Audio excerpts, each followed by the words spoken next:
right. There is still space over here. If you're stuck at the very back, just come around and there's still space over here.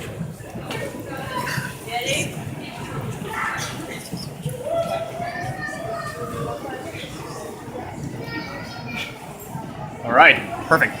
Can you hear me at the back as well? Or do I need to speak louder? Yeah? Is it okay? If for some reason you can't hear me, just make a sign and I'll crank up the volume a little bit more. So, I wanted to start here, and I wanted to start with pretty much the first question of all of them.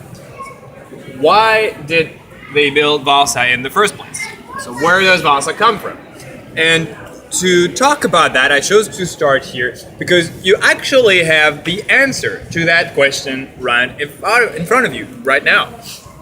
Now, it might not seem very obvious, but it is actually written out here in the language used by the symbols chosen. Those carvings you see here, each and every one of them pretty much have a meaning. They tell a story. And we have, unfortunately, most of us lost the ability to read that kind of symbols, that kind of imagery, that kind of language. But in the 1620s, it would have been something a lot more familiar. So people would have been a lot more familiar with those symbols and would have understood the meaning of this a lot better than we do today. And we actually don't have to look very far. Well, actually, it is very far, but it's all the way up there to see the beginning. You can read it almost from the top to the bottom. But what you have at the very top there, which you unfortunately can't see very clearly from down here, is central to the story of Vasa. And it actually comes up right now over here. This is how the transom used to look like. So the piece you have here, this is how it used to look like. It was painted. As a matter of fact, the entire ship was painted. And the scene you have up there, if you look at it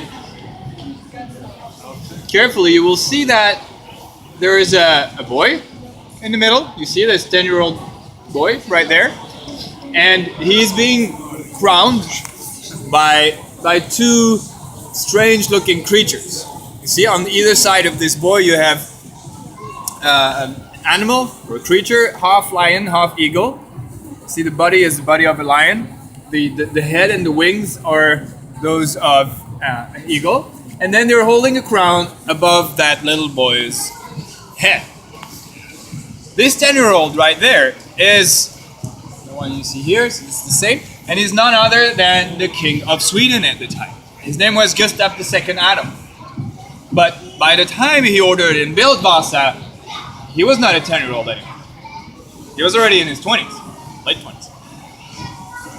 So the real question, I think, is why did he choose this story? Why did he choose to tell us this event in his life? And as a matter of fact, if